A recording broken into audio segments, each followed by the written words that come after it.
ಕಾಫಿಗೆ ಚಿನ್ನದ ಬೆಳೆ ಮೇಲೆ ಬಿತ್ತು ಕಳ್ಳರ ಕಣ್ಣು. ಹಾಸನದ ಬೇಲೂರು ತಾಲೂಕಿನಲ್ಲಿ ಕಾಫಿ ಕಳ್ಳತನ ಜಾಸ್ತಿಯಾಗಿದೆ.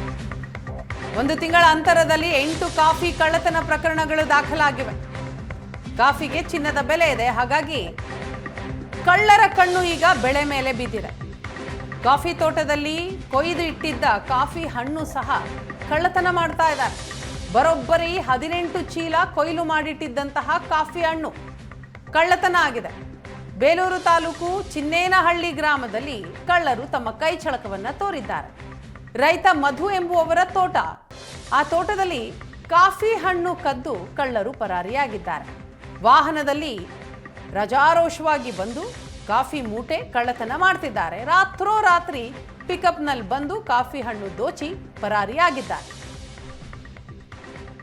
ಇಲ್ಲಿ ನಮ್ಮ ತೋಟದಲ್ಲಿ ನಮ್ಮ ಚಿಕ್ಕಪ್ಪನ ಮಗ ಮಧು ಅಂತ ಹೇಳ್ಬಿಟ್ಟು ಇವ್ರದ್ದೊಂದು 2 ಎಕರೆಯಲ್ಲಿ ತೋಟ ಇದೆ. ನಿನ್ನೆ ಒಂದು ಕುಯ್ದಿದ್ದಾರೆ. ಅಸ್ಸಾಂನವರು ಹಣ್ಣು ಕುಯ್ದಿದ್ದಾರೆ. ನಿನ್ನೆ ಬೆಳಗ್ಗೆ ಬಂದು ಕಾಫಿ ತೋಟದಲ್ಲಿ ಹಣ್ಣು ನೋಡಿದ್ರೆ, ಟ್ರ್ಯಾಕ್ಟರ್ ತಗೊಬಂದು ಹಣ್ಣು ನೋಡಿದ್ರೆ ಹಣ್ಣಿಲ್ಲ.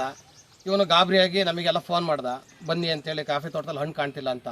ಬಂದು ಇಲ್ಲಿ ನೋಡೋ ಹೊತ್ತಿಗೆ ಹಣ್ಣಿರಲಿಲ್ಲ. ಯಾವುದೋ ಒಂದು ಗಾಡಿ ಬಂದುಬಿಟ್ಟು ಇಲ್ಲಿ ರಿವರ್ಸ್ ಹೊಡೆದು, ಜೀತ ಗಾಡಿ ಬಂದುಬಿಟ್ಟು ರಿವರ್ಸ್ ಹೊಡೆದು ಹಣ್ಣು ಹಾಕೊಂಡು ಹೋಗಿರೋದು ಪ್ರತ್ಯಕ್ಷವಾಗಿ ಕಾಣ್ತಾ ಇದೆ. ಆಮೇಲೆ ಸಣ್ಣ ಪುಟ್ಟ ರೈತರುಗಳು ನಾವೆಲ್ಲ ಇರೋದು ಒಂದು.